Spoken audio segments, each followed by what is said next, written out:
Okay, येतोय आवाज.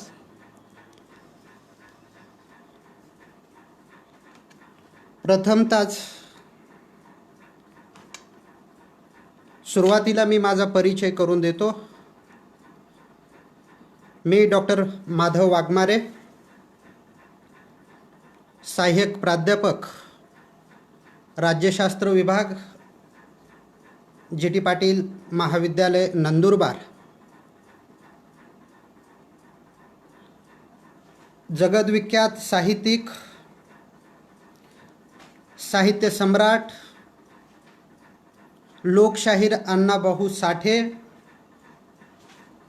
यांची 100वी जयंती यावर्षी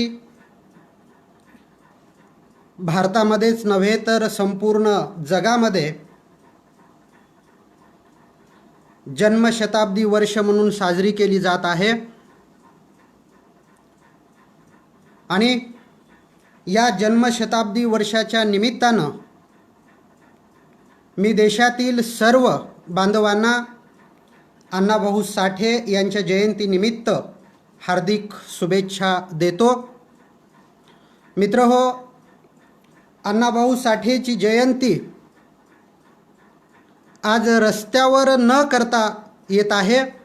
मात्र अण्णाभाऊ साठेंचे विचार सर्वदूर समाजामध्ये रुजले पाहिजेत, पसरले पाहिजेत, त्याचा प्रचार आणि प्रसार झाला पाहिजे. आणि म्हणून विचाराची जी प्रक्रिया आहे ती खंडित न होता ती अविरतपणे चालण्यासाठी वेगवेगळ्या संघटना, संस्थेच्या माध्यमातून आज ऑनलाईन पद्धतीनं अण्णाभाऊ साठेचे विचार प्रसारित केले जात आहे. त्याचाच एक भाग म्हणून मी आज ऑनलाईन माझं मत आपल्यासमोर मांडत आहे. जगाला शांतीचा संदेश देणारे महाकारुणिक तथागत भगवान गौतम बुद्ध, स्वराज्याचे संस्थापक कुळवाडी भूषण छत्रपती शिवाजी महाराज, जगेंतर देशासाठी मरेंतर देशासाठी असा महामंत्र देणारे आद्य क्रांतिगुरू लहुजी साळवे, विद्येविना मती गेली, मतीविना गती गेली, गतीविना वित्त गेलं, वित्तविना शूद्र खचले, इतके सारे अनर्थ एका अविद्येनं केले. असा शिक्षणाच्या संदर्भातला क्रांतिकारी सिद्धांत मांडणारे क्रांतीसूर्य राष्ट्रपिता महात्मा ज्योतिबा फुले, आरक्षणाचे जनक व सामाजिक न्यायाचे स्रोत राजर्षी शाहू महाराज, ज्यांनी आरक्षणाला संविधानाच्या माध्यमातून घटनात्मक आयाम प्राप्त करून दिले, ते भारतीय संविधानाचे शिल्पकार, विश्वरत्न, परमपूज्य बोधिसत्व डॉक्टर बाबासाहेब आंबेडकर. याबरोबरच ज्या ज्या संतांनी आपल्या साहित्याच्या माध्यमातून, अभंगाच्या माध्यमातून समाज परिवर्तन केलं ते संत तुकाराम महाराज, संत रोहिदास महाराज. ज्या गाडगेबाबांनी दिवसभर रस्त्यावरची घाण स्वच्छ केली, गाव स्वच्छ केलं, त्याबरोबरच रस्ता आणि गाव स्वच्छ करत असताना आपल्या कीर्तनाच्या माध्यमातनं रात्रीला माणसांची मनं स्वच्छ केली, ते परिवर्तनवादी संत गाडगे बाबा. माता रमाई, माता भीमाई, बिरसा मुंडा, तंट्या भिल्ल आणि ज्यांची आज आपण जयंती साजरी करत आहोत ते जगद्विख्यात साहित्यिक, ज्यांनी पृथ्वी ही शेषाच्या मस्तकावर तरलेली नसून ती दलित श्रमिकांच्या तळहातावर तरलेली आहे, असा महान संदेश दिला ते साहित्य सम्राट, जगद्विख्यात साहित्यिक डॉक्टर अण्णाभाऊ साठे. या सर्व महापुरुषांना मी प्रथमतः सर्वांच्या साक्षीने अभिवादन करतो, मानवंदना करतो. ज्यांनी मला या व्याख्यानाची संधी उपलब्ध करून देण्यासाठी माझं नाव संयोजन समितीपर्यंत पोहोचवलं ते आमचे मित्र आदरणीय डॉक्टर बुद्धाजी गाडेकर यांचं मी आभार मानतो, ज्यांनी मला आपल्यासोबत माझी मतं मांडता येण्यासाठी मला आमंत्रित केलं ते बहुजन समाज कर्मचारी महासंघाचे बिशेपचे जिल्हा अध्यक्ष आदरणीय भारत सूर्यवंशी सर, ज्यांचा मला पहिल्यांदा फोन आला, सर तुम्हाला 20 तारखेला व्याख्यान द्यायचं आहे, म्हणून मला ज्यांनी निमंत्रित केलं ते आदरणीय बिशप संघटनेचे राज्याध्यक्ष दत्ता माने सर, या बिशप संघटनेचे संस्थापक अध्यक्ष आदरणीय HP कांबळे सर,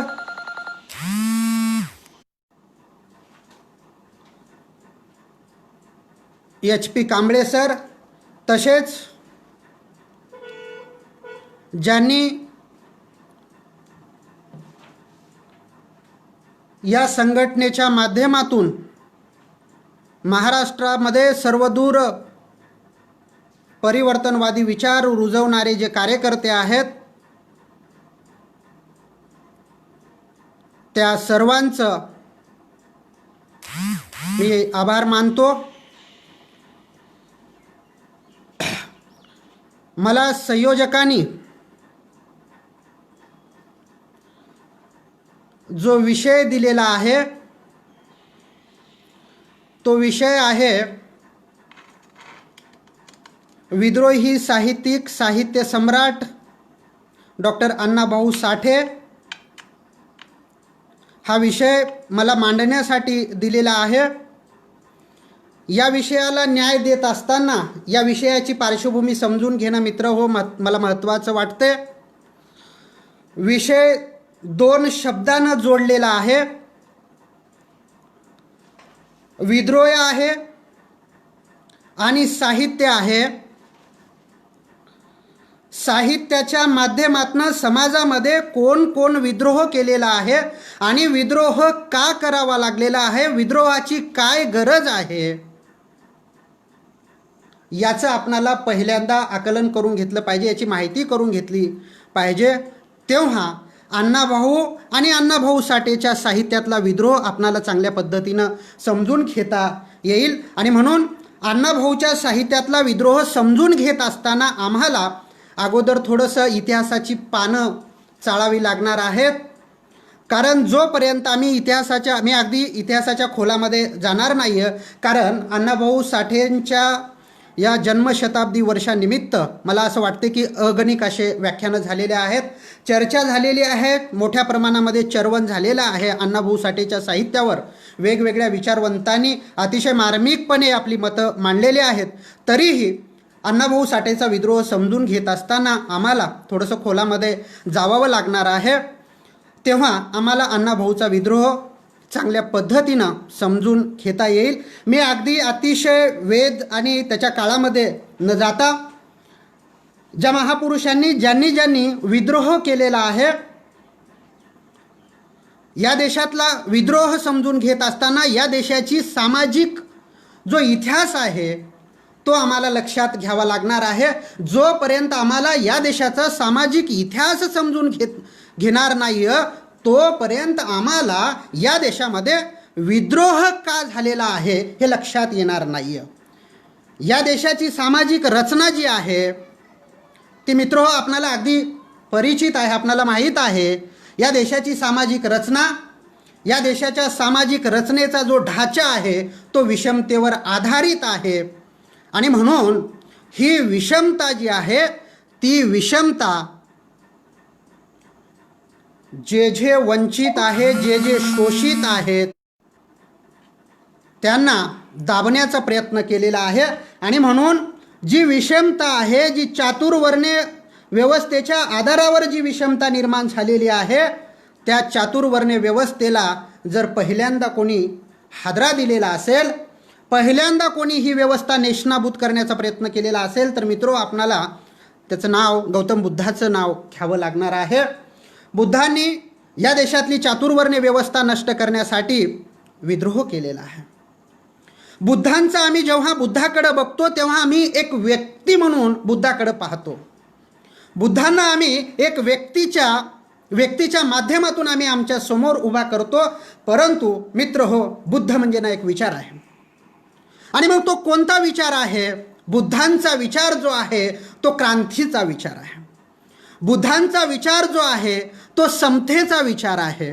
बुद्धांचा विचार जो आहे तो कार्यकारण भाव जाणून घेण्याचा विचार आहे. कारण इथल्या विषमतावादी व्यवस्थेनं, इथल्या शोषणावर आधारलेल्या व्यवस्थेनं शोषित लोकांचं जे मन आहे, जे माइंड आहे, जे डोकं आहे ते बंद करून ठेवलेलं होतं. आणि त्यामुळं विचार करण्याची प्रक्रिया जी आहे ती थंडावलेली होती. आणि म्हणून विचाराला गतिशीलता प्राप्त झाली पाहिजे. आणि म्हणून जो शोषित व्यक्ती आहे तो ताटमानेनं उभा टाकला पाहिजे. आणि म्हणून बुद्धाला कार्यकारण भाव महत्त्वाचा वाटतो. आणि म्हणून बुद्धांनी समाजामध्ये कार्यकारण भाव रुजण्याचा प्रयत्न केलेला आहे. बुद्धांनी समाजामध्ये विज्ञानवादी विचार रुजण्याचा प्रयत्न केलेला आहे. आणि म्हणून बुद्धांनी पहिल्यांदा विद्रोह केलेला आहे. तो विद्रोह चातुर्वर्ण्य व्यवस्थेच्या विरोधातला विद्रोह आहे. तो विद्रोह शोषणाच्या विरोधातला विद्रोह आहे. तो विद्रोह ज्या माणसाला दाबलं जात होतं त्याच्या विरोधातला विद्रोह आहे. आपणाला बुद्धावर बोलायचं झालं तर 1 तास लागेल, 1 तास बोलता येईल. आणि म्हणून बुद्धाच्या नंतर जर कोणी विद्रोह केलेला असेल तर आपणाला संत तुकारामाचा उल्लेख करता येईल. संत तुकारामाच्या संदर्भामध्ये आपणाला सगळ्यांना माहीत आहे, संत म्हणल्याच्या संतांची एक परंपरा आहे. आणि जेव्हा आम्ही संतांच्या परंपरेतलं नाव घेतो तेव्हा विश्लेषण करावं लागेल. परंतु संत तुकाराम महाराज काय म्हणतात? जे रंजलेले आहेत, जे गांजलेले आहेत, जे दबलेले आहेत त्यांचा सन्मान झाला पाहिजे. त्यांना सन्मानानं जगता आलं पाहिजे. आणि म्हणून संत तुकाराम महाराजांनी रंजलेल्या माणसांचा विचार केलेला आहे, गंजलेल्या माणसांचा विचार केलेला आहे, शोषलेल्या माणसांचा विचार केलेला आहे. आणि जो माणूस या माणसांचा विचार करेल, जो संत या पीडित लोकांचा, गंजलेल्या लोकांचा विचार करेल, त्यांना सन्मान प्राप्त करून देईल, त्याला खऱ्या अर्थानं तुकाराम महाराज संत असं म्हणतात. आणि म्हणून जे खा रंजले गांजले त्याशी म्हणे आपुले, म्हणजे संतांची परंपरा बघा. एकीकडं संतांच्या माध्यमातून गुणगुण आणि कीर्तनाच्या माध्यमातून ऐकण्यासाठी समाज उभा टाकत असताना तुकाराम महाराज सामाजिक परिवर्तन कशा पद्धतीनं होईल, समाजामध्ये बदल कशा पद्धतीनं होईल, आणि म्हणून जे का रंजले गांजले त्याशी म्हणे आपुले त्याचा विचार मांडण्याचा प्रयत्न करतात. त्यांना संत साहित्यामध्ये स्थान देण्याचा प्रयत्न करतात. आणि त्याच्यानंतर मित्र हो, तुकाराम महाराजाच्या नंतर आपणाला संत रविदासाचं नाव माहीत आहे. संत रविदासांनी सुद्धा, संत रविदास विद्रोही संत म्हणून आपण ओळखल्या जाते. संत रविदासाकडे विद्रोही संत म्हणून बघितल्या जाते. हे संत रविदास सुद्धा म्हणतात, ऐसा चाहूं राजमय जहां, ऐसा चाहूं राजमय जहां सबको मिले अन्न, छोटा बड़ा है सम. बघा संत तुकाराम महाराज काय म्हणतात की जहां सबको मिले अन्न, छोटा बड़ा है सम. म्हणजे तुकाराम महाराजांनी हे जे विधान केलेलं आहे, हे जे शब्द दिलेले आहेत ते केवळ त्यांच्या अभंगापुरते नाही आहेत, तर या देशातली जी सामाजिक व्यवस्था आहे, या देशातली जी राजकीय व्यवस्था आहे, या देशातली जी अर्थव्यवस्था आहे, या देशातली जी सांस्कृतिक व्यवस्था आहे त्या सर्व व्यवस्थेमध्ये कोणीही छोटा नसला पाहिजे, कोणीही मोठा नसला पाहिजे, कोणीही मध्यम नसला पाहिजे, आणि म्हणून सगळे छोटा आणि बडा एक समान असला पाहिजे. म्हणजे आर्थिक विकास इथला समान पातळीवर झाला पाहिजे. इथला जो सन्मान आहे तो कोणत्याही माणसाला वेगळं नसता, तो सर्वांना समान पातळीवरचा सन्मान असला पाहिजे. आणि म्हणून संत रविदास म्हणतात की छोटा बडा है सम, कोणीही मोठं नाहीये, कोणीही लहान नाहीये. आणि म्हणून संत रविदासांनी सुद्धा मोठ्या प्रमाणामध्ये संत परंपरेमध्ये विद्रोह केलेला आहे. आणि शोषणाच्या प्रक्रियेमध्ये जी माणसं आडलेली आहेत, नडलेली आहेत, त्या माणसाला सन्मान प्राप्त करून देण्याचा प्रयत्न रविदासांनी सुद्धा केलेला आहे. मित्रहो, संतांच्या परंपरेबरोबरच महात्मा फुलेंचा विचारसुद्धा आपणाला बघावा लागेल.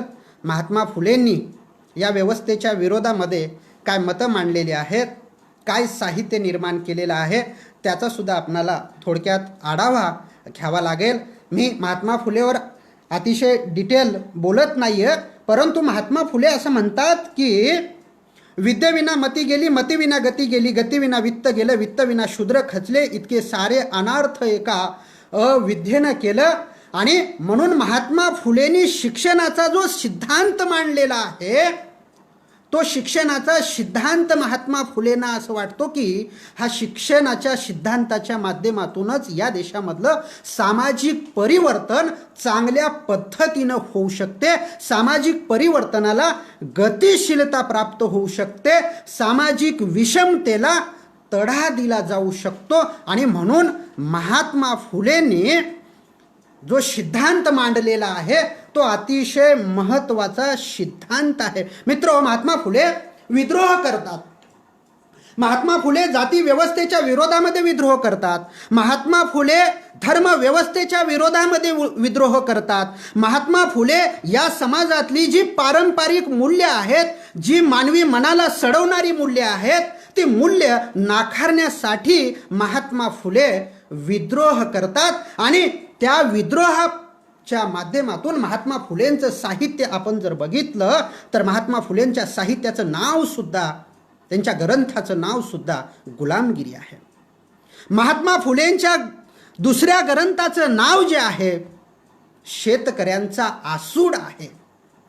आणि बघा, ही जी ग्रंथ संपदा, महात्मा फुलेंचे अनेक ग्रंथ आहेत, मी फार त्याचा उल्लेख करणार नाही आहे, परंतु ही जी ग्रंथ संपदा निर्माण केलेली आहे महात्मा फुलेंनी, या देशातल्या माणसांचं ब्रिटिश परंपरेकडून होणारं शोषण असेल किंवा भारतीय परंपरेकडून होणारं शोषण असेल, जो या देशातल्या सामान्य माणसांचं, शेतकऱ्यांचं, माणसांचं शोषण करतो, त्या शोषणकर्त्यावर शेतकऱ्यांनी आसूड ओढला पाहिजे. आसूड ओढली पाहिजे तोपर्यंत या देशातली सामाजिक विषमता असेल, शेतीतली विषमता असेल, भांडवलामधली विषमता असेल, ती कमी होणार नाही, ती कमी होणार नाही. आणि म्हणून फुल्यांचं साहित्य हे विद्रोहाचं साहित्य आहे. फुले या देशातल्या शोषक वर्गाला एक पर्याय देतात. कोणता पर्याय देतात? जो बुद्धांनी या देशातल्या बुद्ध धर्माच्या माध्यमातून वैज्ञानिक क्रांतीचा पर्याय दिलेला आहे, तोच महात्मा फुलेंनी आपल्या साहित्याच्या माध्यमातून सत्यशोधक धर्माची स्थापना करून विषमतावादी व्यवस्थेला, जातीवादी व्यवस्थेला, धर्मांधवादी व्यवस्थेला छेद देऊन महात्मा फुले हा समाज विज्ञानाच्या परंपरेवर उभा टाकला पाहिजे. आणि म्हणून महात्मा फुले सुद्धा पर्यायी संस्कृती देतात. आणि ती पर्यायी संस्कृती देत असताना महात्मा फुले या संस्कृतीचा जो बेसिक पाया आहे मित्र हो, तो पाया शिक्षण मांडतात. 1827 ते 1890 पर्यंतचा काळ जर आपण बघितला तर फुल्यांनी सामाजिक परिवर्तन करत असतानाच समाजाला साहित्य संपदा मोठ्या प्रमाणात उपलब्ध करून दिलेली आहे आणि ती साहित्य संपदा ही समाज परिवर्तनासाठी महत्त्वाची ठरते. आणि म्हणून फुले हे समाज परिवर्तन करत असताना शिक्षणाचं हत्यार कसं बहुजन समाजापर्यंत पोहोचलं पाहिजे, शिक्षणाचं सार्वत्रिकरण कसं बहुजन समाजापर्यंत पोहोचलं पाहिजे, तरच इथलं विषमता आणि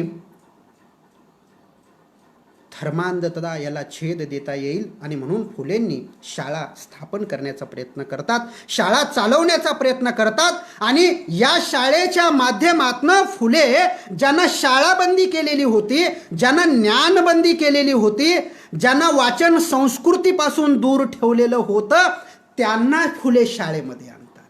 फुल्यांचा विद्रोह बघा, फुल्यांचा विद्रोह काय आहे की फुले त्यांना शाळेमध्ये आणतात आणि त्यांच्या माध्यमातून सामाजिक समता निर्माण करता येईल हा फुले आशावाद बाळगतात. आणि म्हणून फुले समाजामध्ये विद्रोह करतात, फुले समाजामध्ये बंड करतात, फुले समाजामध्ये क्रांती करण्याचा प्रयत्न करतात. मित्र, संतांच्या परंपरे फुलेवर अजून बोलायचं म्हटलं तर बरंचसं बोलल्या जाऊ शकते, परंतु मित्र हो, मला अण्णाभाऊ साठे आपल्या समोर मांडायचा आहे आणि म्हणून मी थोडक्यात हा इतिहासाचा आढावा आपल्या समोर घेतो आहे.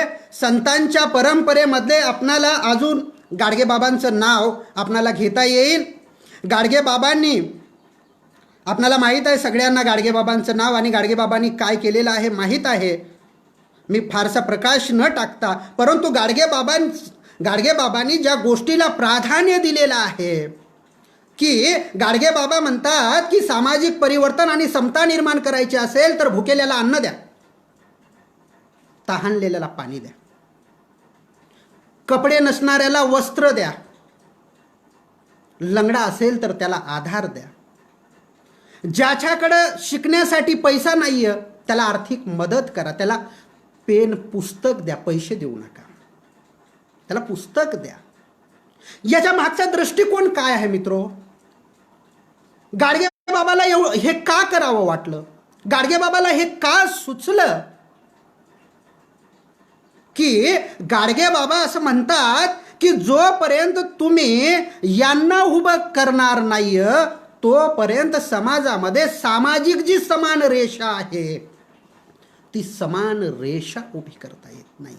आणि म्हणून गाडगेबाबांनी कसल्याही लाभाचा, कसल्याही फायद्या आणि नफा तोट्याचा विचार न करता एकच अंगावर वस्त्र असलं तरी गाडगेबाबांनी खेडोपाडी दिवसाची रात्र आणि रात्रीचा दिवस करून गाडगेबाबा कुठलंही निमंत्रण असो किंवा नसो गावोगाव जाऊन गाडगेबाबांनी आपल्या कीर्तनाच्या आपल्या विचाराच्या माध्यमातून बुरसटलेले विचार त्याला तिलांजली देण्याचा प्रयत्न करतात, बुरसटलेले विचार त्याला छेद देण्याचा प्रयत्न करतात आणि गाडगेबाबा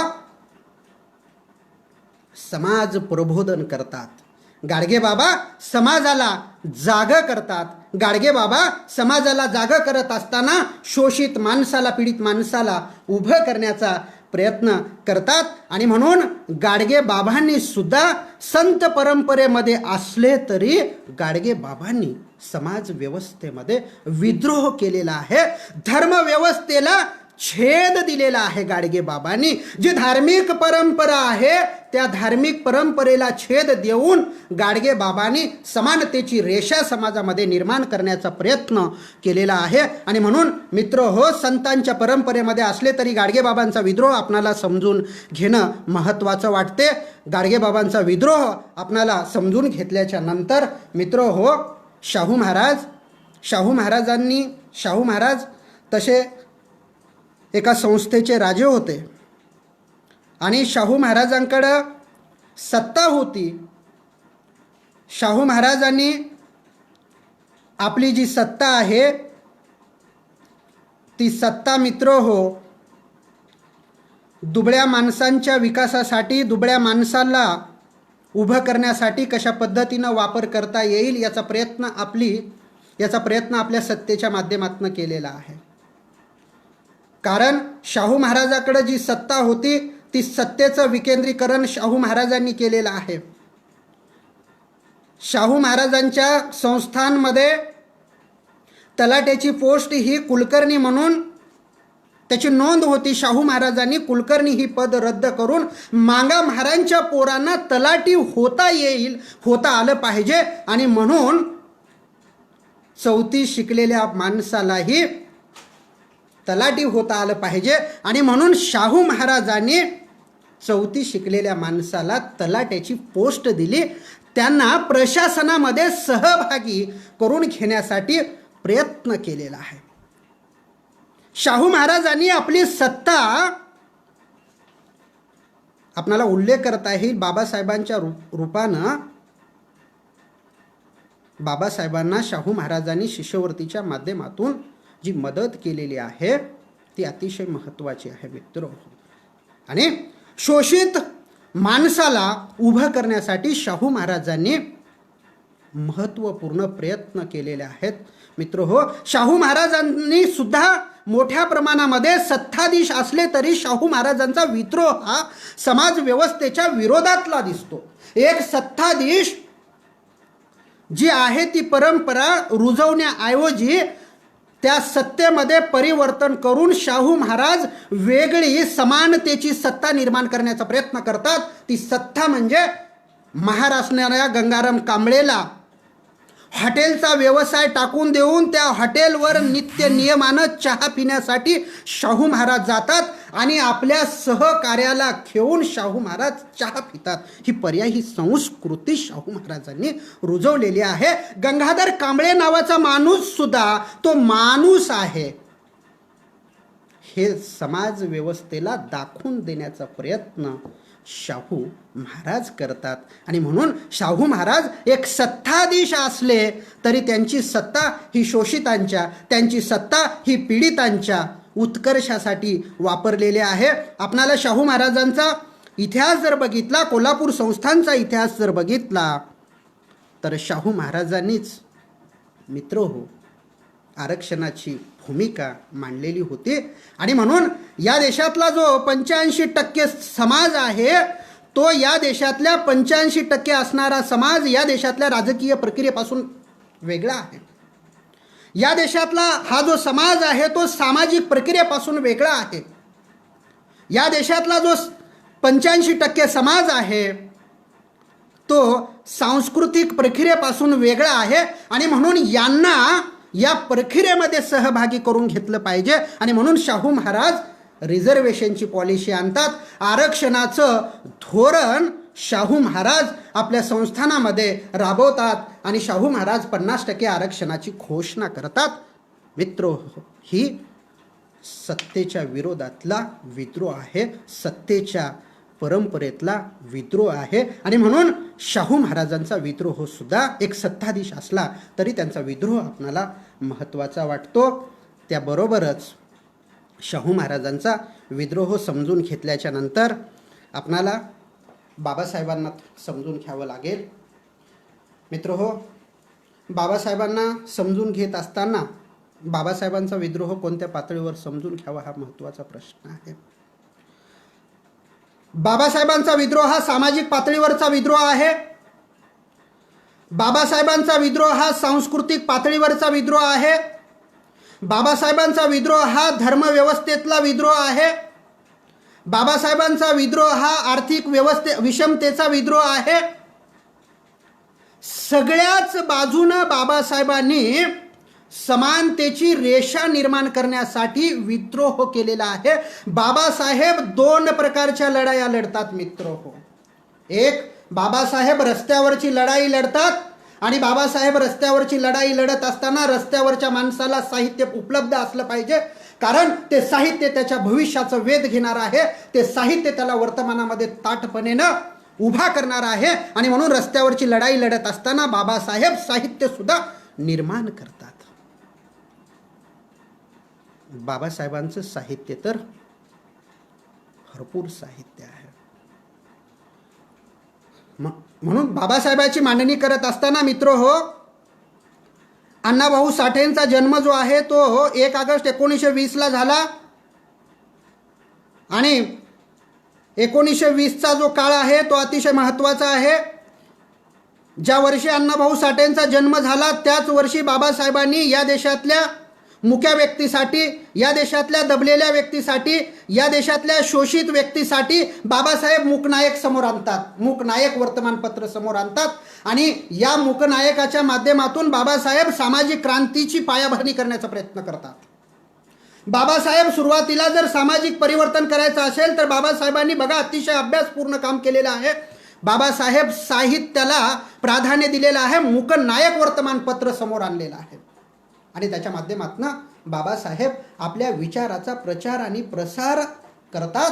कशासाठी? की या माणसामध्ये आत्मसन्मान निर्माण झाला पाहिजे, त्यांना मी माणूस आहे याची ओळख झाली पाहिजे. आणि म्हणून बाबासाहेबांनी मूकनायकच्या माध्यमातून आपले विचार सर्वदूर समाजापर्यंत पसरवण्याचा, प्रचार करण्याचा प्रयत्न करतात. बाबासाहेबांचा लढा आपल्याला माहीत आहे. 1925चा सत्याग्रह, 1927चा काळाराम मंदिराचा सत्याग्रह, 1927चा पुन्हा महाड येथील चौदार तळ्याचा सत्याग्रह. मी याच्या विश्लेषणामध्ये जाणार नाही आहे कारण ते तुम्हाला बोथट वाटेल, तुम्हाला तेच ते वाटेल आणि म्हणून तुम्ही बाबासाहेबांचा संघर्ष अगोदरच तुम्हाला माहीत आहे. परंतु मी फक्त उल्लेख करण्याचा प्रयत्न करतो की बाबासाहेबांनी जो मंदिर प्रवेशाचा सत्याग्रह केलेला आहे, बाबासाहेबांनी जो काळाराम मंदिराचा सत्याग्रह, बाबासाहेबांनी जो महाडच्या चौदार तळ्याचा सत्याग्रह केलेला आहे, तो सत्याग्रह जो आहे, तो जो विद्रोह आहे, तो कोणासाठी विद्रोह आहे? ती जी क्रांती आहे ती कोणासाठी आहे? तो जो बदल आहे, तो जो संघर्ष आहे, तो कोणासाठी आहे? शोषित माणसांसाठी संघर्ष आहे. ज्यांना सन्मानापासून दूर ठेवण्यात आलेलं होतं त्या माणसासाठी संघर्ष आहे. आणि म्हणून बाबासाहेबांनी हा सामाजिक पातळीवरचा संघर्ष करत असताना, बाबासाहेबांनी सामाजिक पातळीवर इथल्या माणसाला प्रतिष्ठा प्राप्त करून देत असताना बाबासाहेबाला माहीत होतं की या देशातली राजकीय सत्ता स्वातंत्र्याच्या नंतर जर एका विशिष्ट वर्गाकडे गेले तर या देशातल्या सामान्य माणसांचं काही खरं राहणार नाहीये. आणि म्हणून बाबासाहेब राजकीय पातळीवर लढा देण्याचा प्रयत्न सुद्धा करतात. आणि म्हणून सामाजिक पातळीवर लढत असतानाच बाबासाहेबांनी राजकीय पातळीवर सुद्धा आपली माणसं उभा टाकली पाहिजे. आणि म्हणून 1932ला ब्रिटिश राऊंड टेबल कॉन्फरन्समध्ये बाबासाहेब आरक्षणाची मागणी करतात.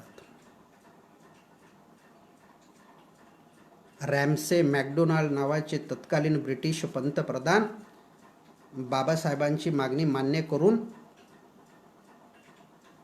ती मान्यता देतात आरक्षणाच्या धोरणाला. याच्या मागची भूमिका काय होती? आरक्षण ही काय खाण्याची प्रक्रिया नाहीये, आरक्षण ही काय जगण्याची प्रक्रिया नाहीये. परंतु बाबासाहेबांची जी भूमिका होती की ज्यांना रिप्रेझेंटेशन इथं नाकारलेलं आहे, सामाजिक पातळीवर प्रतिनिधित्व नाकारलेलं आहे, ज्यांना राजकीय पातळीवर प्रतिनिधित्व नाकारलेलं आहे, ज्यांना या देशातल्या अर्थव्यवस्थेमध्ये कुठल्याही प्रकारचं स्थान नाहीये, त्या प्रक्रियेमध्ये आपल्या माणसांचं प्रतिनिधित्व असलं पाहिजे. आणि म्हणून बाबासाहेबांनी आरक्षणाच्या धोरणाची मागणी करतात. ती मान्य होते आणि बाबासाहेबांनी संविधानाच्या माध्यमातून ती आरक्षणाची संधी या देशातल्या शोषित माणसाला उपलब्ध करून देण्याचा प्रयत्न करतात. म्हणजे बाबासाहेबांचा लढा हा रस्त्यावरचा असताना संविधानिक पातळीवरचा लढा बाबासाहेब उभे करतात. बाबासाहेबाला हा लढा उभा करत असताना बाबासाहेबाला या देशाची संविधान निर्माण करण्याची जी संधी प्राप्त झालेली आहे, त्या संधीचं सोनं बाबासाहेबांनी आपल्या समाजाच्या माणसाच्या सन्मानासाठी करण्याचा प्रयत्न केलेला आहे.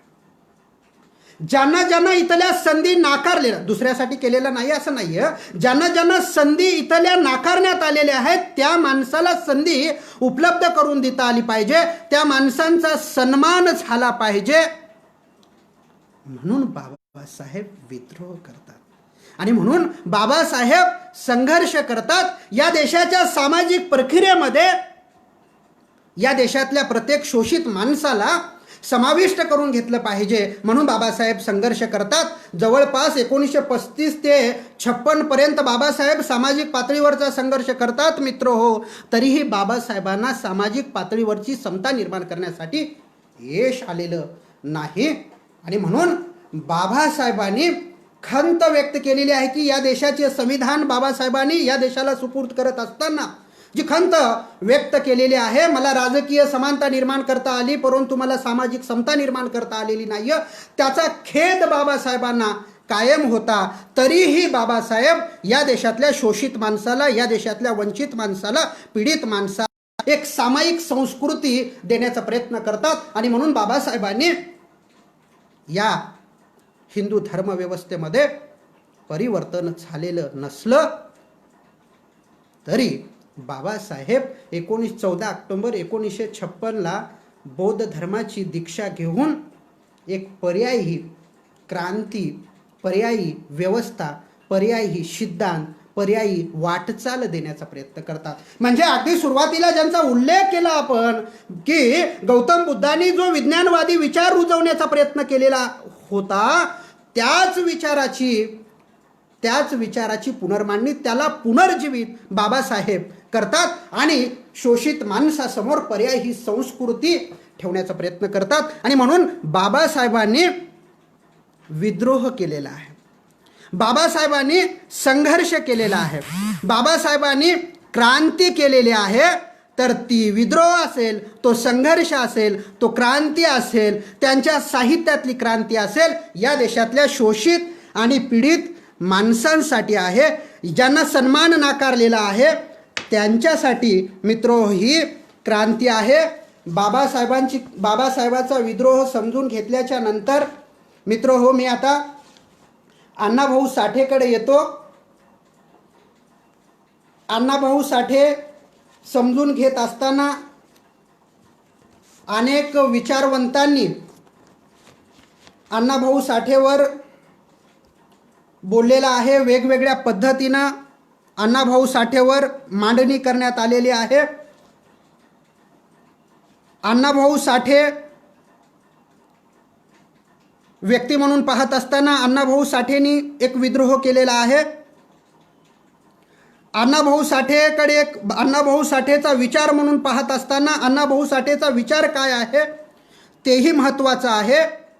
अण्णाभाऊ साठे केवळ विद्रोह करत नाहीत, तर अण्णाभाऊ साठे विद्रोहाबरोबर साहित्य निर्माण करतात आणि त्या साहित्याच्या माध्यमातून सुद्धा अण्णाभाऊ साठे विद्रोह करतात. अण्णाभाऊ साठेचं साहित्य हे विद्रोहाचं साहित्य आहे.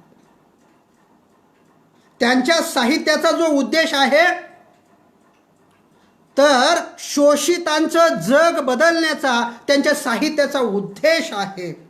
त्यांचं साहित्य जे आहे ते क्रांतीप्रवण तत्वज्ञान आहे, ते परिवर्तनवादी आहे,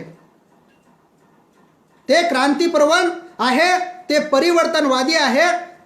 तळागाळातील हीन, दीन, दुःखी, दरिद्री, पिडलेल्या व ज्यांना विषम व्यवस्थेनं जीवनातून हद्दपार करून टाकलं, अशा व्यक्तींना, अशा घटकांना सन्मान प्राप्त करून देऊन स्वाभिमानानं जगण्याचं आणि त्यांच्यामध्ये आत्मभान निर्माण करण्याचं साहित्य अण्णाभाऊंनी निर्माण केलेलं आहे. आणि म्हणून मी विषयाची मांडणी जी केलेली आहे की अण्णाभाऊ विद्रोह करतात, ते विद्रोह साहित्याच्या माध्यमातून सुद्धा विद्रोह करतात. अण्णाभाऊ साठेंनी असं साहित्य निर्माण केलेलं नाही की हिरवे हिरवे गारगालीचे हरितरणाच्या मखमालीचे, हिरवे हिरवे गारगालीचे हरितरणाच्या मखमालीचे, त्या सुंदर मखमालीवरती फुलराणी ही खेळत होती. गुणगुणणारं साहित्य अण्णाभाऊ साठे केलेलं नाहीये, निर्माण केलेलं नाहीये. आणि म्हणून अण्णाभाऊ साठेचं साहित्य जे आहे माणसाला स्वाभिमानानं कसं जगता येईल, सन्मानानं कसं जगता येईल, ज्या व्यक्तीचा स्वाभिमान नाकारलेला आहे त्यांच्यामध्ये आत्मभान कसं निर्माण करता येईल, ते साहित्य अण्णाभाऊंनी निर्माण केलेलं आहे. आणि म्हणून अण्णाभाऊच्या साहित्यामध्ये आपणाला विद्रोह दिसतो. अण्णाभाऊंनी साहित्यातून जगाला एक परिवर्तनवादी दृष्टिकोन देऊन दिलेला आहे त्यांनी. परिवर्तनाचा दृष्टिकोन दिलेला आहे त्यांना. अण्णाभाऊला जणू जगच बदलायचं होतं. त्यांच्या परिवर्तनाच्या दृष्टिकोनातून अण्णाभाऊला जणू काही हे जग बदलायचं होतं. अण्णाभाऊला जो जुना माणूस आहे, अण्णाभाऊला जी जुनी संस्कृती आहे, अण्णाभाऊला जी विषमतावादी व्यवस्था आहे ती बदलून नवं जग निर्माण करायचं. अण्णाभाऊला आपल्या साहित्याच्या माध्यमातून नवं जग निर्माण करायचं आहे. ते जग म्हणजे कोणतं जग आहे? ते समतेचं जग आहे. ते मनोरंजनाचं जग नाहीये, ते समतेचं जग आहे. ते जग समानतेचं जग आहे. आणि म्हणून अण्णाभाऊ एक नवी संस्कृती साहित्याच्या माध्यमातून उभी करण्याचा प्रयत्न करतात. एक नवा विचार अण्णाभाऊ साहित्याच्या माध्यमातून निर्माण करण्याचा प्रयत्न करतात. अण्णाभाऊ साठेचं साहित्य जर आपण बघितलं, अण्णाभाऊ साठेच्या कादंबऱ्या आहेत, अण्णाभाऊ साठेंच्या लोकनाट्य आहेत, अण्णाभाऊ साठेच्या कथा आहेत, अण्णाभाऊ साठेचं शाहिरी वाङ्मय आहे, अण्णाभाऊ साठेचं प्रवास वर्णन आहे. हे एकंदरीत सगळंच साहित्य जे आहे ते अण्णाभाऊ साठेचं साहित्य हे मनोरंजनाचं नाहीये मित्र. हे आम्हाला आमच्या लक्षामध्ये घेतलं पाहिजे. अण्णाभाऊ साठेचं प्रत्येक साहित्य, लावणीचं साहित्य असेल, लोकनाट्याचं साहित्य असेल, कथा आणि कादंबरीचं साहित्य असेल, ते साहित्य विद्रोहानं भरलेलं साहित्य आहे. ते साहित्य क्रांतीला पोषक साहित्य आहे. आणि म्हणून अण्णाभाऊ साठे आपला विद्रोह करत असताना अण्णाभाऊ साठेवर मार्क्सचा प्रभाव होता हे निश्चित आहे.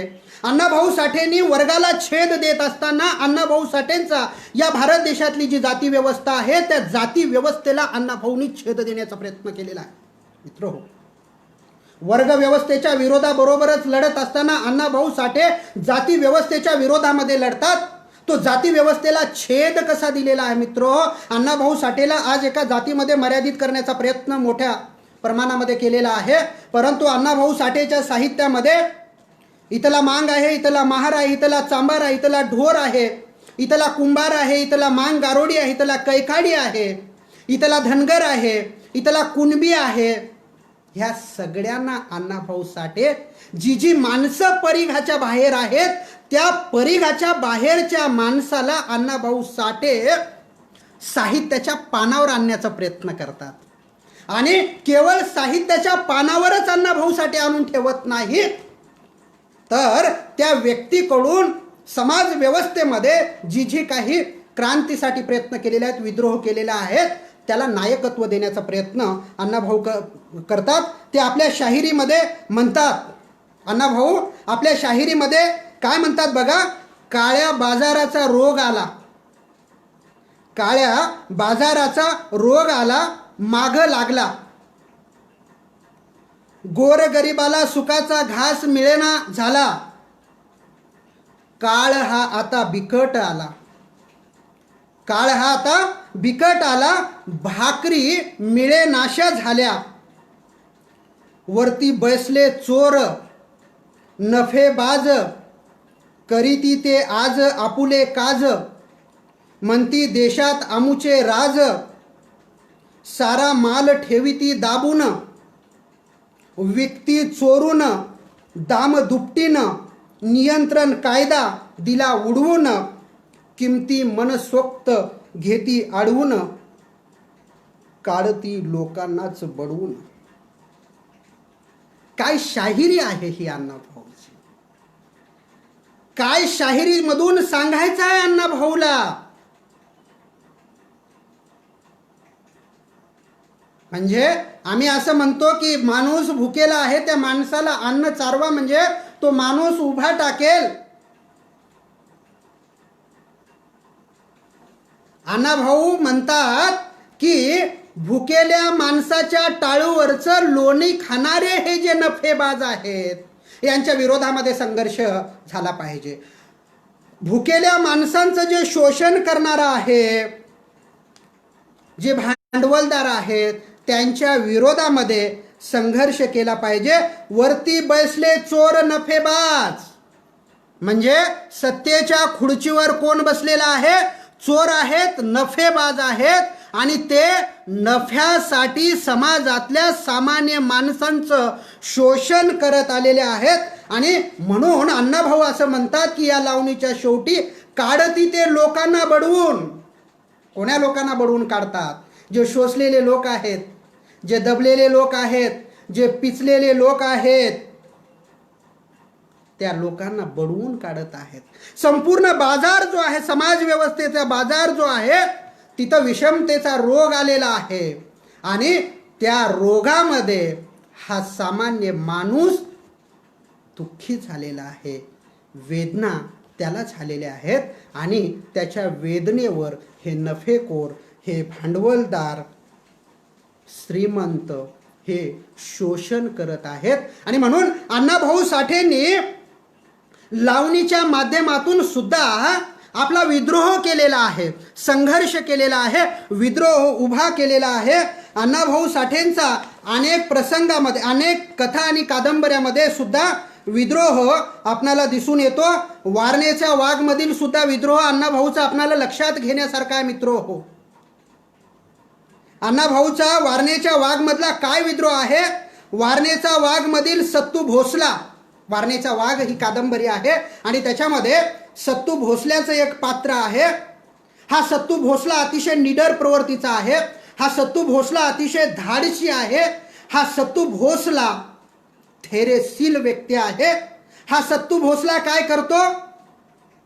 एका दलित स्त्रीवर अत्याचार करणाऱ्याचा खून करतो मित्र. ज्या दलित स्त्रीचा समाज व्यवस्थेनं खून केलेला आहे, ज्यांनी खून केलेला आहे, त्याचा खून सत्तू भोसला करतो आणि फरारी होतो. अण्णाभाऊ सत्तू भोसलेला काय उभं करतात? सत्तू भोसलेला वारणेच्या वाघमध्ये अण्णाभाऊ साठे कसं उभं करतात हे लक्षात घेणं महत्वाचं आहे मित्र. सत्तू भोसला हा दुष्टांच्या, अधर्माविरुद्ध जी माणसं काम करतात त्यांच्या निर्वहनासाठी सत्तू भोसला काम करतो. म्हणजे दलित स्त्रीचा खून करणाऱ्याचा खून करतो, परंतु जे कोणी अन्याय करणारे आहेत समाज व्यवस्थेमध्ये त्याच्या विरोधामध्ये सत्तू भोसल्यासारखी माणसं अण्णाभाऊ कादंबरीच्या माध्यमातून उभा करण्याचा प्रयत्न करत आहेत मित्र हो. अण्णाभाऊ साठेच्या कादंबऱ्या जर आपण बघितल्या तर अण्णाभाऊ साठेच्या अनेक कादंबऱ्या आहेत, ज्या कादंबऱ्यामधून अण्णाभाऊ साठेनं विद्रोहाचं लिखाण केलेलं आहे. वैजयंता नावाची कादंबरी अण्णाभाऊ साठेची आहे. वैजयंताच्या प्रस्तावनेमध्येच अण्णाभाऊ म्हणतात की जो माणूस, जो कलावंत जनतेची कदर करतो त्याचीच कदर जनता करते. हे मी प्रथम शिकून नंतर लेखन करीत असतो. हा देश सुखी, समृद्ध, निसभ्य व्हावा, इथे समता नांदावी, यासाठी मला रोज स्वप्न पडत आहे. काय विचार आहे, काय विचार आहे अण्णाभाऊ साठे या वैजयंता कादंबरीच्या प्रस्तावनेमध्ये म्हणतात की हा देश जो आहे तो सुखी समृद्ध झाला पाहिजे याची स्वप्न मला पडत आहेत. आणि जो माणूस माणसाची कदर करतो, म्हणजे अगदी सोप्या भाषेत सांगायचं झालं तर तुम्ही इतरांना सन्मान दिला तर तुम्हाला इतर माणसं सन्मान देत असतात. तुम्ही इतरांना सन्मानानं वागवलं तर तुम्हाला आपोआप सन्मान प्राप्त होतं. आणि म्हणून अण्णाभाऊ असं म्हणतात की या वैजयंता कादंबरीच्या प्रस्तावनेमध्ये जो माणूस जनतेची कदर करतो, जो कलावंत जनतेची कदर करतो, त्याची कदर जनता करत असते. अण्णाभाऊ साठेच्या साहित्यामध्ये जे प्रस्थापित साहित्य आहे त्या साहित्यामध्ये जनतेची कदर करण्यात आलेली नाही मित्र. मनोरंजनाचं साहित्य निर्माण करण्यात आलेलं आहे. शोषित माणसांची कदर करण्यात आलेली नाही, त्यांना झापलेलं आहे. आणि म्हणून अण्णाभाऊ साठे शोषित माणसांची कदर करण्याचा प्रयत्न करतात आणि जो शोषित असला तरी तो या देशामध्ये सुखी आणि समृद्ध आणि सभ्यपणे जगला पाहिजे याचे मला स्वप्न पडतात. आणि म्हणून अण्णाभाऊ साठे या देशातली समता आणि सभ्य संस्कृती निर्माण होण्यासाठी वैजयंता कादंबरीच्या माध्यमातून संघर्ष करतात मित्रहो. त्यांची आवडी कादंबरीतला जर आपण प्रसंग बघितला तर अण्णाभाऊ आवडी कादंबरीमध्ये असं म्हणतात, मी जे जीवन जगलो आहे, मी जगत आहे आणि मी अनुभवलं आहे तेच मी लिहितो आहे. माझी माणसं मला कुठं ना कुठं भेटलेली असतात, त्यांचं जगणं आणि मरणं मला ठाऊक असतं. बघा, अण्णाभाऊ साहित्यामध्ये जी माणसं उभी केलेली आहेत ती अण्णाभाऊला भेटलेली आहेत. अण्णाभाऊ त्या माणसांचं जगणं अनुभवलेलं आहे. अण्णाभाऊला त्या माणसांची अवस्था माहीत आहे. अण्णाभाऊला त्या माणसांचा सामाजिक दर्जा माहीत आहे. आणि म्हणून अण्णाभाऊ असं म्हणतात की माझी ही माणसं आहेत, मी अनुभवलेलं आहे आणि त्या माणसाबद्दल मी लिहित आहे, त्यांचं लिखाण करत आहे, त्यांना मी साहित्याच्या पानावर आणत आहे. आणि म्हणून आवडी कादंबरीमध्ये असं म्हणतात की मी जे जे अनुभवलेलं आहे, ज्या माणसांचा मी अनुभव घेतलेला आहे, त्या माणसांना मी साहित्याच्या माध्यमातून पानावर आणत आहे. आणि म्हणून अण्णाभाऊ साठे असं म्हणतात की या माणसांचं मरण मला माहीत आहे, या माणसांचं जगणं मला माहीत आहे. अण्णाभाऊ साठेंच्या कादंबरीतला संघर्ष जो आहे तो अतिशय मित्रहो लक्षात घेण्यासारखा आहे. अण्णाभाऊ साठेच्या चित्रा कादंबरीतला आपण जर प्रसंग बघितला तर मित्रहो तोही प्रसंग आपल्याला लक्षात घेण्यासारखा आहे. चित्रा कादंबरीमध्ये अण्णाभाऊ साठे एक प्रसंग रेखाटतात. डोहातील पाणी आटून जातात, माशांची तगमग होऊन ती माशी जी आहे तळ सोडून तरंगू लागतात. जेव्हा मासे तळ सोडून तरंगू लागतात तेव्हा कावळे त्यांना वेचून खातात. कावळे टोचले मारतात, कावळे चावण्याचा प्रयत्न करतात. आणि म्हणून जी पाणी नसलेल्या माशांची अवस्था डोहामध्ये आहे तशीच अवस्था समाजामध्ये आहे. आणि समाजातले माणूसरूपी कावळे जे आहेत ते सामान्य माणसांचं शोषण करतात, सामान्य माणसांना टोचण्याचा प्रयत्न करतात, सामान्य माणसाला चावण्याचा प्रयत्न करतात. हा जो चित्रा कादंबरीतला प्रसंग आहे मित्र हो आजही वस्तुस्थितीला धरून वाटतो, आजही वर्तमान काळाला धरून वाटतो. ज्या माशाच्या संदर्भामध्ये अण्णाभाऊंनी मांडलेला आहे तीच अवस्था आजही वर्तमानामध्ये समाजामध्ये आपणाला दिसून येते. आणि म्हणून माणसांचे जे कावळे आहेत तर ते कावळे समाजाचं शोषण करतात, समाजाला नाडवतात. आणि म्हणून अण्णाभाऊ साठेंनी चित्रा कादंबरीतला प्रसंग तो दाखवून दिलेला आहे. अण्णाभाऊ साठे हा विद्रोह करत असताना मित्रहो अण्णाभाऊ साठेंनी वेगवेगळ्या जातीतल्या वेगवेगळ्या धर्मातल्या माणसाला साहित्यामध्ये स्थान देत असतानाच अण्णाभाऊ साठेंनी आपल्या साहित्यामध्ये स्त्रीला सुद्धा सन्मानाचं स्थान दिलेलं आहे. अण्णाभाऊ साठेंनी स्त्रियांना केवळ सन्मानाचं स्थान दिलेलं नाही तर अण्णाभाऊ साठेंनी स्त्रियांच्या शिलाचं रक्षण कसं होईल. बघा, अण्णाभाऊ साठेला स्त्रियांचं शील अतिशय महत्त्वाचं वाटते. अण्णाभाऊ साठे स्त्रीकडे पाहत असताना कुठल्या जातीतली आहे, कुठल्या पंथातली आहे हे अण्णाभाऊ साठे कधीही आपल्या साहित्यामध्ये त्याचा उल्लेख केलेला नाहीये. अण्णाभाऊ साठेंनी फक्त स्त्री उल्लेख केलेला आहे आणि त्या स्त्रीच्या शिलाचं संरक्षण झालं पाहिजे. जसा पुरुषाचा स्वाभिमान जपला जातो तसाच स्त्रियांचा सुद्धा स्वाभिमान जपला पाहिजे. तसाच स्त्रियांना समाज व्यवस्थेमध्ये समानतेचा दर्जा प्राप्त झाला पाहिजे. आणि म्हणून अण्णाभाऊ साठे स्त्रियांचं शिलाचं रक्षण करत असताना स्त्रियांना उभं करण्याचा प्रयत्न करतात, स्त्रियांना सन्मानानं उभं करण्याचा प्रयत्न अण्णाभाऊ साठे आपल्या साहित्यामध्ये करतात. आणि म्हणून अण्णाभाऊ साठेचं साहित्य जर आपणाला सरळ सरळ म्हणायचं झालं तर न्यायाची चाड असणारं अण्णाभाऊ साठेचं साहित्य आहे.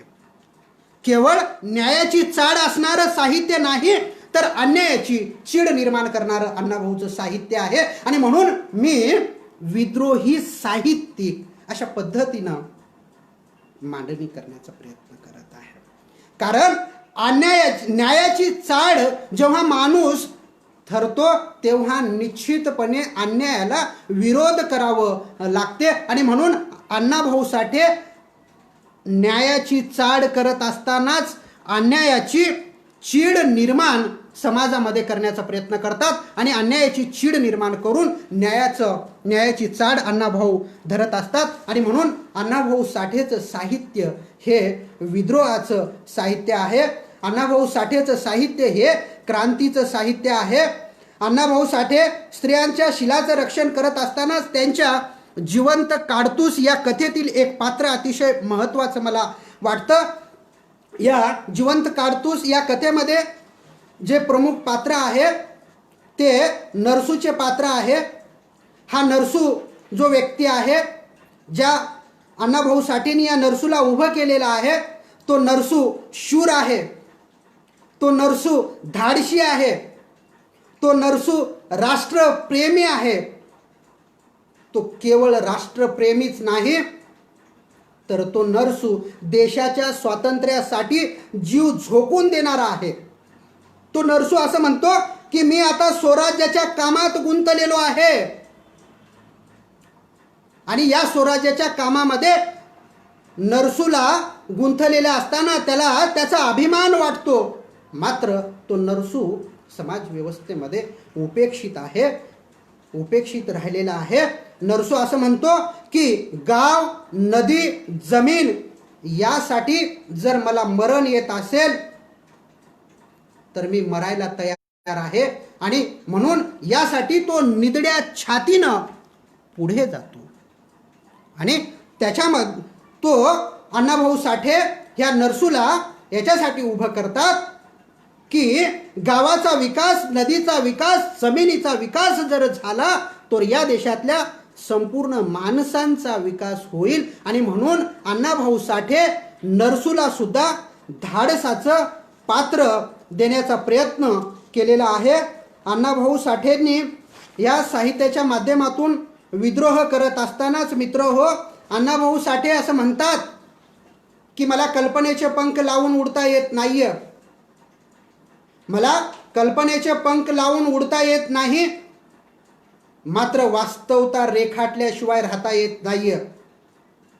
म्हणजे अण्णाभाऊ साठे माझ्या पुस्तकाला प्रकाशन मिळालं का, माझ्या ग्रंथाला प्रकाशन मिळालं का, माझ्या ग्रंथाला बक्षीस मिळालं का, याचा अण्णाभाऊंनी कधी विचार केलेला नाही.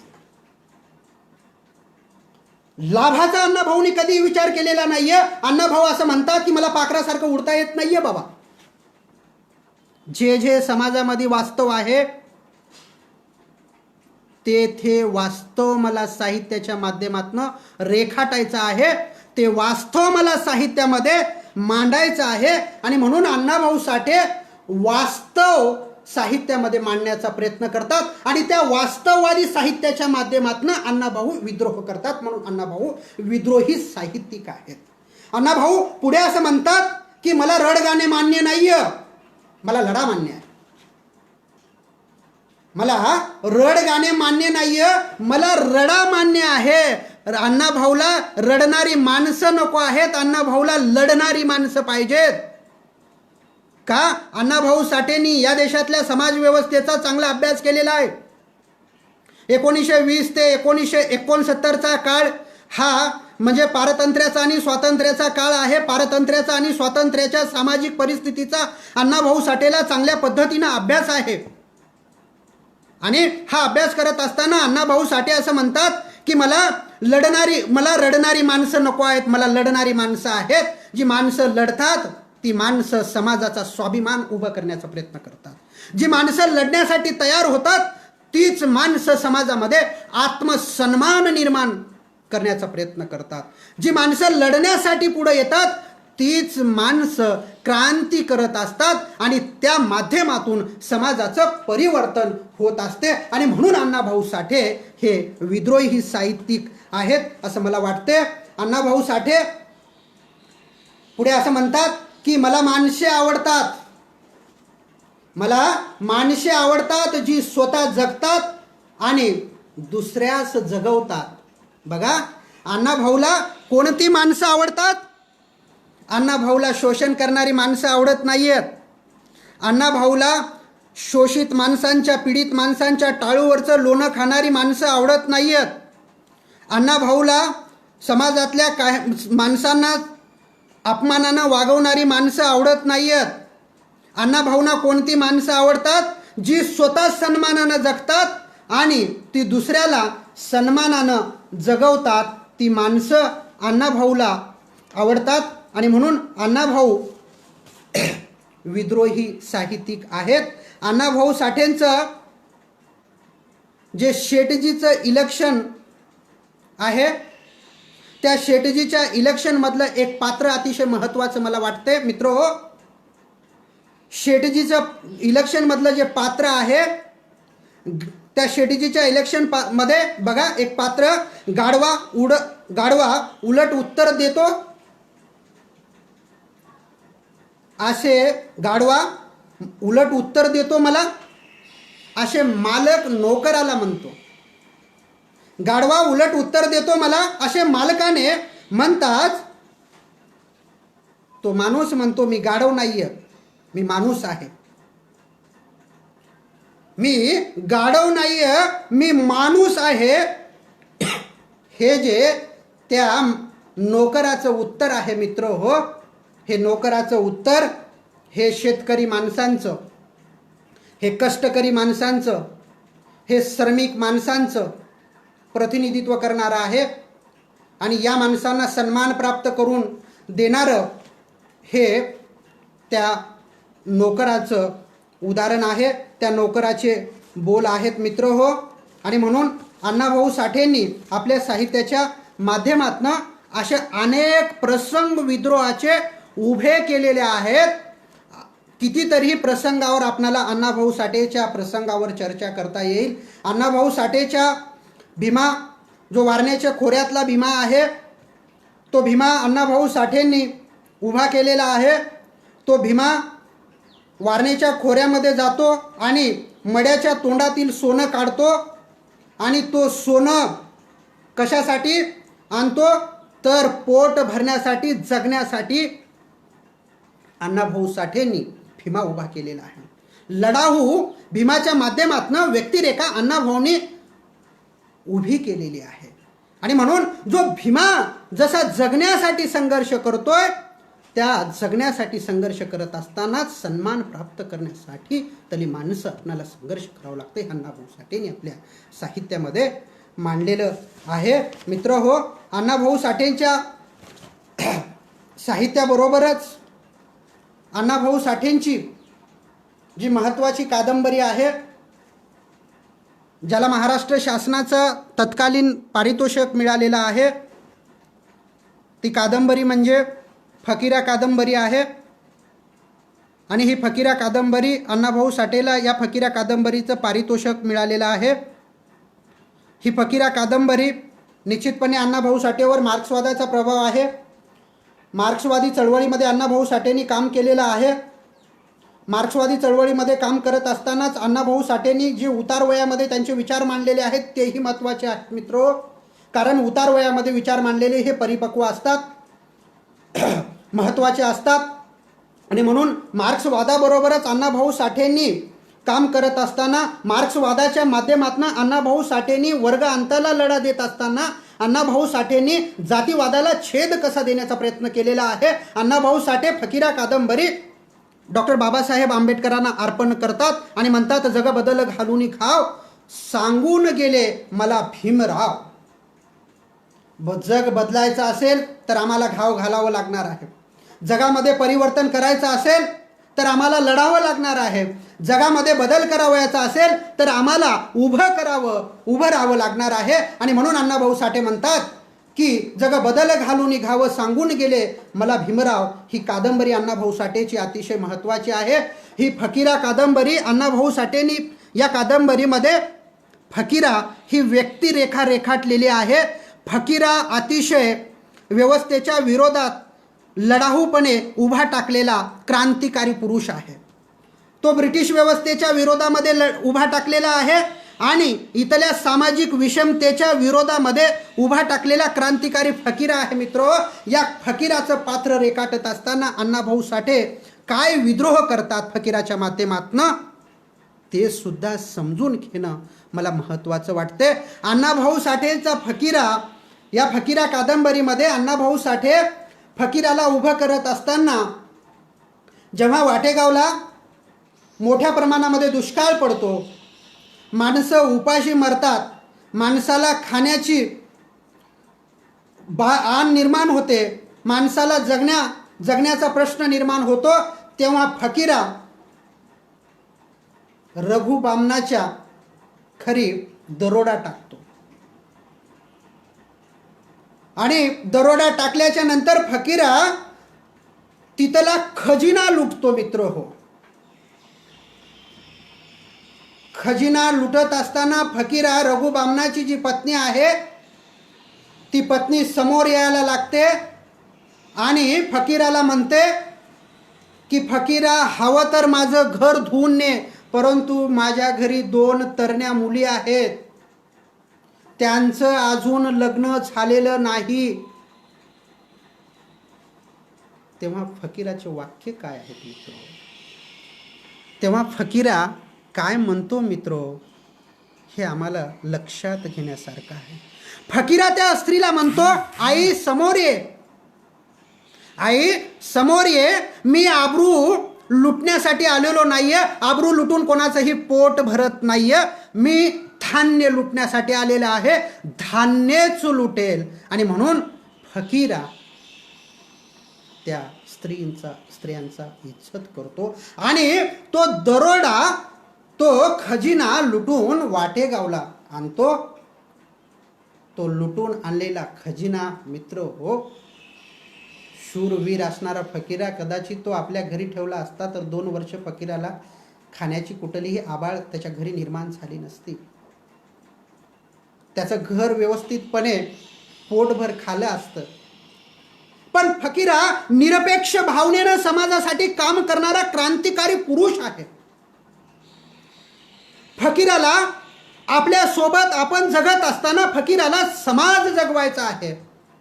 फकीराला समाजाला उपाशी राहू द्यायचं नाहीये. आणि म्हणून फकीरा जेव्हा खजिना लुटून वाटेगावला आणतो तेव्हा लुटलेला खजिना फकीरा असं म्हणतो की रानू महार आणि मांगवाड्यामध्ये जो लुटून आणलेलं धान्य आहे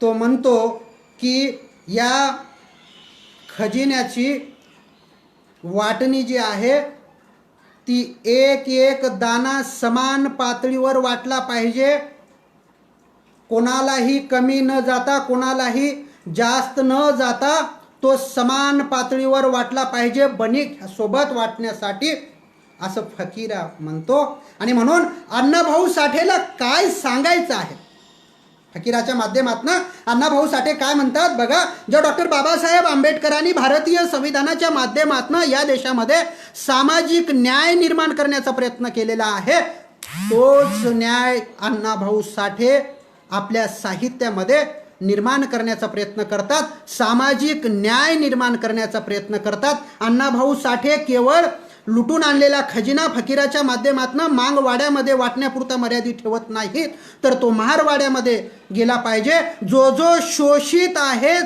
त्या प्रत्येक माणसापर्यंत तो दाना गेला पाहिजे. त्याचं कारण म्हणजे तो माणूस जगला पाहिजे, तो माणूस खाला पाहिजे, तो माणूस उभा टाकला पाहिजे. आणि म्हणून अण्णाभाऊ साठे फकीरा कादंबरीच्या माध्यमातून सामाजिक सूत्र सामाजिक सिद्धांत, सामाजिक न्याय निर्माण करण्याचा प्रयत्न करतात. म्हणजे एकीकडे अण्णाभाऊ साठे विद्रोह करतात आणि त्या विद्रोहाच्या माध्यमातून सामाजिक न्याय प्रस्थापित करण्याचा प्रयत्न केलेला आहे. आणि म्हणून अण्णाभाऊ साठेचं साहित्य जे आहे ते साहित्य आम्हाला बंड करण्यासाठी प्रेरणा देत असते. ज्या जोगणीचा लढा सुद्धा फकीरा कादंबरीमध्ये अण्णाभाऊ साठेंनी उभा केलेला आहे.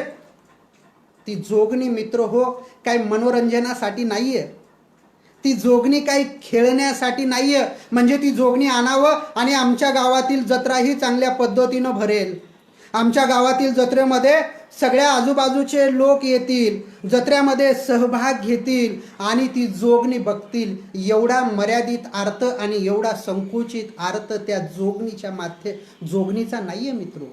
मला माहीत नाहीये तुम्हाला जोगणीचा माहीत आहे की नाही, की जोगणीच्या मागची पार्श्वभूमी. परंतु अण्णाभाऊ साठेंनी जी जोगणीचा लढा उभा केलेला आहे, जी जोगणी जिंकून आणली जाते फकीराच्या माध्यमातून, त्या जोगणीच्या मागचा उद्देश जो आहे, तर ती जोगणी आणली तर आमच्या गावातील, आमच्या शेतातील पिकं ही भरभरून आली पाहिजेत, भरभरून येतील आणि ती भरभरून आलेली पिकं ही चांगल्या पद्धतीनं आमच्या लोकांचं पोषण होईल, त्यांना चांगलं खाता येईल. आणि म्हणून अशा पद्धतीनं अण्णाभाऊ साठेंनी जोगणीचा लढा फकीरा कादंबरीमध्ये उभा केलेला आहे. आणि म्हणून अण्णाभाऊ साठेच्या प्रत्येक प्रसंग जो आहे, तो प्रत्येक प्रसंग आम्हाला काहीतरी आमच्या डोक्यामध्ये घेण्यासाठी प्रेरणा देते. प्रत्येक प्रसंग आम्हाला विचार करण्यासाठी प्रेरणा देते. प्रत्येक प्रसंग आम्हाला विचार करून आमच्यापर्यंतच राहण्यासाठी नाही, तर आम्ही कोणासाठी तरी काही केलं पाहिजे याच्यासाठी अण्णाभाऊ साठेचं प्रत्येक प्रसंग आम्हाला गतिशील करण्याचा प्रयत्न करते. आणि म्हणून अण्णाभाऊ साठेंनी मित्र हो विद्रोह केलेला आहे. आणि म्हणून अण्णाभाऊ साठे हे विद्रोही साहित्यिक आहेत. अण्णाभाऊ साठेंनी विद्रोह करत असताना समाजातील रंजलेल्या गांजलेल्या पीडित माणसाला, शोषित माणसाला जागे करण्यासाठी त्यांनी प्रयत्न केलेला आहे. जी माणसं, साहित्य म्हणजे आरसा आपण असं म्हणतो, पण ज्या आरशावर कधी ही माणसं ही आलेली नव्हती, त्या आरशामध्ये अण्णाभाऊ साठेंनी त्या माणसाला आणण्याचा प्रयत्न केलेला आहे. त्या आरशावर अण्णाभाऊ साठेंनी या माणसाला स्थान देण्याचा प्रयत्न केलेला आहे. आणि म्हणून अण्णाभाऊ साठे हे विद्रोही साहित्यिक आहे. त्यांनी विद्रोहाचं साहित्य निर्माण केलेलं आहे. अण्णाभाऊ साठेचं साहित्य मित्र हो, मी शेवटाकडे येत असताना, मला वाटतं वेळ किती झालाय मला माहीत नाहीये, परंतु शेवटाकडे येत असताना मित्र हो, अण्णाभाऊ साठेचं साहित्य हे भारतीय समाजातील समतेच्या लढ्याला लाभदायक आहे. या देशातल्या अजूनही या देशामध्ये परिपूर्ण अशी समता निर्माण झालेली नाहीये. या देशामध्ये अजूनही सामाजिक क्रांतीची आवश्यकता आहे. आणि म्हणून सामाजिक क्रांती आणि समता निर्माण करायचं असेल तर अण्णाभाऊ साठेचं साहित्य आजही समता निर्माण करण्यासाठी लाभदायक असं साहित्य आहे. अण्णाभाऊ साठेचं साहित्य हे गुलामीला हादरा देणारं साहित्य आहे, गुलामीला तिलांजी देणारं साहित्य आहे. मित्रो, मी असं म्हणेल की या देशातली गुलामीची प्रक्रिया संपली आहे का? निश्चितपणे याचं उत्तर येईल की कोणीही म्हणणार नाहीये की गुलामीची प्रक्रिया संपलेली नाहीये. आणि म्हणून अण्णाभाऊ साठेचं साहित्य जे आज आहे, ज्याची चर्चा आपण आज करतो, ते आजचं साहित्य सुद्धा गुलामीला छेद देणारं साहित्य आहे, गुलामीला तिलांजली देणारं साहित्य आहे, गुलामीला हादरा देणारं साहित्य आहे. अण्णाभाऊ साठेचं साहित्य हे व्यापक स्वरूपाचं साहित्य आहे. अण्णाभाऊ साठेचं साहित्य हे वैश्विक स्वरूपाचं साहित्य आहे. अण्णाभाऊ साठेच्या साहित्यामध्ये फुल्यांची व्यापक दृष्टी दिसते. काय फुल्यांची व्यापक दृष्टी दिसते? फुल्यांनी इथल्या समाजव्यवस्थेचं शोषण जे झालेले आहे त्याला फुले आपल्या साहित्यामध्ये उभं करतात. फुले शेतकऱ्यांना आपल्या साहित्यामध्ये उभं करतात. फुले श्रमिकांना आपल्या साहित्यामध्ये उभे करतात. तोच व्यापक दृष्टिकोन अण्णाभाऊ साठेच्या साहित्यामध्ये दिसून येतो. अण्णाभाऊ साठे इथल्या प्रत्येक जो माणूस शोषित आहे, मग तो कुठल्याही जातीतला असेल, धर्मातला असेल, पंथातला असेल, त्यांना साहित्यामध्ये स्थान देण्याचा प्रयत्न करतात, त्यांना मानाची जागा देण्याचा प्रयत्न करतात, त्यांना नायकत्व देण्याचा प्रयत्न करतात. आणि म्हणून अण्णाभाऊ साठेचं साहित्य हे व्यापक दृष्टीचं साहित्य आहे. अण्णाभाऊ साठेचं साहित्य जसं व्यापक दृष्टीचं आहे, तसंच अण्णाभाऊ साठेचं साहित्य हे शाहू महाराजांनी जी समता निर्माण करण्यासाठी प्रयत्न केलेला आहे, ते शाहू महाराजाच्या साहित्यातलं समता निर्माण करणारं अण्णाभाऊ साठेचं साहित्य आहे. जसं मी मगाशी उल्लेख केलेला आहे, फकीराच्या माध्यमातून अण्णाभाऊ साठे सोशल जस्टिस निर्माण करण्याचा प्रयत्न करतात. त्याच पद्धतीनं अण्णाभाऊ साठे जे सामाजिक न्याय आहे ते आपल्या साहित्यामध्ये निर्माण करण्याचा प्रयत्न करतात, आपल्या साहित्यामध्ये समता निर्माण करण्याचा प्रयत्न करतात. आणि म्हणून शाहू महाराजांनी जी निर्माण केलेली समता आहे, तीच समता अण्णाभाऊ साठेच्या साहित्यामध्ये दिसून येते. त्याबरोबरच डॉक्टर बाबासाहेब आंबेडकरांचं जे स्वाभिमानाचं साहित्य आहे, जे बाबासाहेब आंबेडकरांनी या देशातल्या शोषित माणसांमध्ये स्वाभिमान निर्माण करण्यासाठी जे साहित्य निर्माण केलेलं आहे, बाबासाहेबांचं स्वाभिमानाचं साहित्य म्हणजे बाबासाहेब असं म्हणतात की गुलामाला गुलामीची जाणीव करून द्या, म्हणजे तो पेठून उठेल. जोपर्यंत आम्हाला आमच्या अस्तित्वाची जाणीव होत नाहीये, जोपर्यंत मी कोण आहे, माझं शोषण कोण करते, याची आम्हाला जाणीव होणार नाही, याची आम्हाला खात्री होणार नाहीये, तोपर्यंत तो माणूस संघर्षासाठी तयार होणार नाहीये, तोपर्यंत तो माणूस आपल्या स्वाभिमानासाठी पुढे येणार नाहीये. आणि म्हणून बाबासाहेबांनी जे स्वाभिमानाचं साहित्य निर्माण केलेलं आहे, बाबासाहेबांनी जे क्रांतीचं साहित्य निर्माण केलेलं आहे, तोच स्वाभिमान अण्णाभाऊ साठेच्या साहित्यामध्ये दिसून येतो. तेच क्रांतीचं तत्त्वज्ञान अण्णाभाऊ साठेच्या साहित्यामध्ये दिसून येतो. तोच विद्रोह अण्णाभाऊ साठेच्या साहित्यामध्ये दिसून येतो. आणि म्हणून अण्णाभाऊ साठेचं साहित्य हे विद्रोहाचं साहित्य आहे. अण्णाभाऊ साठेचं साहित्य विद्रोहाचं म्हणत असताना मित्रहो, अण्णाभाऊ साठेंनी साहित्याच्या माध्यमातून कुठेही विद्रोह करत असताना अण्णाभाऊ साठे हिंसक क्रांतीला प्राधान्य देत नाहीत, तर अण्णाभाऊ साठे साहित्याच्या माध्यमातून विद्रोह करत असताना सकारात्मक परिवर्तनाचा विचार करतात. समाजामध्ये सकारात्मक परिवर्तन झालं पाहिजे. जी विषमतावादी व्यवस्था आहे, ती व्यवस्था, त्या व्यवस्थेचं निर्मूलन झालं पाहिजे आणि समाजामध्ये सामाजिक समता निर्माण झाली पाहिजे. आणि ती समता निर्माण करण्यासाठी आपणाला विद्रोह करावा लागतो, केला पाहिजे. अशा प्रकारचं साहित्य अण्णाभाऊ साठेंनी निर्माण केलेलं आहे. आणि म्हणून मला असं वाटते की बराच वेळ मी आपल्यासमोर बोलत आहे. मला माहीत नाही आहे किती टाईम झालेला आहे, परंतु मला वाटते माझं बरंचसं लांबलेलं आहे भाषण. आणि म्हणून मी विद्रोही साहित्य सम्राट डॉक्टर अण्णाभाऊ साठे ही मांडणी आपल्या पुढे केलेली आहे. मला माहीत नाही मी किती चांगली केलेली आहे, मला माहीत नाही मी किती विषयाला हात घातलेला आहे, किती न्याय दिलेला आहे, मला सांगता येणार नाही आहे. त्याचं परीक्षण आपण करणार आहात. निश्चितपणे मी माझ्या सदसद विवेक बुद्धीनं मला जेवढं आकलन झालेलं आहे त्या पद्धतीनं मी अण्णाभाऊ साठे आपल्या साहित्यामध्ये कसा विद्रोह केलेला आहे त्याची मांडणी करण्याचा प्रयत्न मी केलेला आहे. आणि म्हणून मला या कार्यक्रमाला ज्यांनी संधी उपलब्ध करून दिलेली आहे, मी एवढं अण्णाभाऊ साठेच्या साहित्याबद्दल बोलून थांबतो. आणि मला ज्यांनी ही संधी उपलब्ध करून दिलेली आहे त्या सर्व बिशपच्या पदाधिकाऱ्यांचं, माननीय अध्यक्ष, प्रदेशाध्यक्ष, जिल्हा अध्यक्ष आणि कार्यकर्त्यांचं मी आदरपूर्वक आभार मानतो. कारण मला आपण संधी उपलब्ध करून दिल्यामुळं आपल्या सोबत मला हितगुज करता आलं आहे. आणि म्हणून मी आपले पुनश्च एकदा आभार मानतो आणि थांबतो. जय भीम, जय लवजी, जय अण्णाभाऊ. धन्यवाद.